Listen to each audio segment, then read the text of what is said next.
I've told you this story before, but a good story is worth repeating. When I was around age 18, I read a book that changed my life, and no, it wasn't 100 things that changed my life in that book, but a single quote which goes like, "If you want to become who you are not, you have to do what you have never done." This quote is simple or even a common sense, yet it influences the way I see the world ever since then. Up till today, my mind always works in terms of give and take, sacrifice and gain, giving up and getting back. Whenever I think of having something I don't have, I always think about what I need to change in my life, thought, or environment. Unfortunately, most people don't think this way. In my observation, I've seen people who want to get without giving. I've seen people who want to build a successful business without sacrificing their sleep, freedom, or even friendship and entertainment. I've seen people who want a new life, but they don't want to change their lifestyle. This, I think, is one of the reasons why most people fail in life. So let's talk about the world right now. If you have to become a better or richer individual in the next 12 months, this video will suggest 3 things you have to do to become richer. If you're an entrepreneur or a business person, we specially invite you to join our motivational channel, which was designed to give you daily inspirations so that you will have the strength to pursue and achieve your most important dreams. We call this channel Hunt TV, and you can join in the description box. 1. Stop living as though you have a government. I grew up in a developing country where my father was a local politician. He never held any elective position because he is illiterate, but he loved politics as much as he loves his eyes. I often hear my father and other people complain about the government. I probably believed they were right because I was much younger then. However, when I grew older and noticed what happened from one government to another, I discovered that the government wasn't there to solve anybody's problem, but to talk about it. When it comes to your problems, politicians know how to talk about it because most of them are orators. However, when it comes to solving your problems, I'm sorry, you're on your own. Today, whether I listen to people or read the online comments, it's all the same. Most people blame the government for their woes. This is called victim mentality. This is what you do when you think you are powerless. Fortunately, you are powerful. Only if you make up your mind to use your power. About 12 years ago, I decided to be free from depending on the government or I die. It was a simple decision. I just wanted never to have to wait for the government for anything. Yes, it was the toughest journey of my life, but today, I'm not accountable to anyone, nor do I expect any human being to do me a favor or help me out. Look at what is happening around the world right now.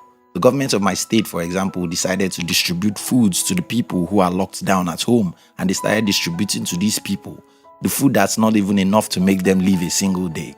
That's how far the government can go. I know so many people will watch this video and think I'm stupid. Why do you say we shouldn't depend on the government? Don't they collect our taxes? Aren't they supposed to be responsible for their citizens? Well, you have some good points, but I don't live my life with such a mentality. I don't wait for the government to help me because they ought to. I go for whatever I want and make crazy sacrifices to get it if need be. It's about pride and being human. You have that pride and dignity inside you. Your life is more precious than to leave it expecting the government to rescue you because the government would never do. Stop living as though the government is your father who cares about you because that is not true. 2. Stop hating the rich. The richest man in my country is also one of the most hated. Of course, so many people hate the politicians than him, but he will rank very high amongst the most hated men in my country. But why? Why do people hate the rich? The rich are greedy. They are thieves. They are monopolists. They are everything evil. They are in Illuminati. Ouch, I'm tired. Can you give me a break and allow me to tell you the truth? The truth is this. Most humans are greedy. Most humans are selfish. Most humans are liars. Most humans do wrong things all the time. It's like saying, I hate the rich because they have 2 hands. Well, everyone has 2 hands. This isn't to justify evil, but to put it in the right perspective. There are honest, wealthy people, and there are dishonest, poor people everywhere. There are generous and righteous rich people, and there are evil, stingy, poor people everywhere. The problem about hating the rich is that you can never be rich because deep within yourself, what you are saying is, money is evil. I can't have it. This is what I do. I don't judge people based on their financial status. If someone is successful or wealthy, I'll learn a few things from him and avoid whatever is unrighteous about his life. It's like eating fish. You send the fish to your throat but throw away the bone. I've read the biography of Steve Jobs, for example. While I could pick 1 or 2 great things to learn from his life, I could also tell you 1 or 2 things I wish I never do in my life which Steve Jobs did. That doesn't make me a better human than him. I just won't do what he did. That's how you should look at the rich. They are humans, greedy, dishonest, and selfish, just like you and I. But they are also great people and have done great things most people will never do. Don't hate them for being humans, or you would unconsciously hate money. Read the books they have written and learn their good parts. That's how to be rich. 3. Stop living as though money isn't important. I don't know, maybe this is peculiar to my country or where I live, but I've seen so many people who think money isn't that important. The irony of this matter is, when there is a crisis or the landlord threatens to evict, or their children need money for school, these people who often hate those who pursue money eventually run to the same people for help. This is my philosophy about money. It's like oxygen. You don't need too much of it, but if you don't have enough of it, you will be in great crisis. This is how to be rich. Have a great desire for wealth. I don't know any one of us who wouldn't block anything else to look for oxygen if we're responsible for looking for it. Since you know that you will die without oxygen, if you must create oxygen, you read 100 books, work 24 hours every day, and make every humanly possible sacrifice to get oxygen.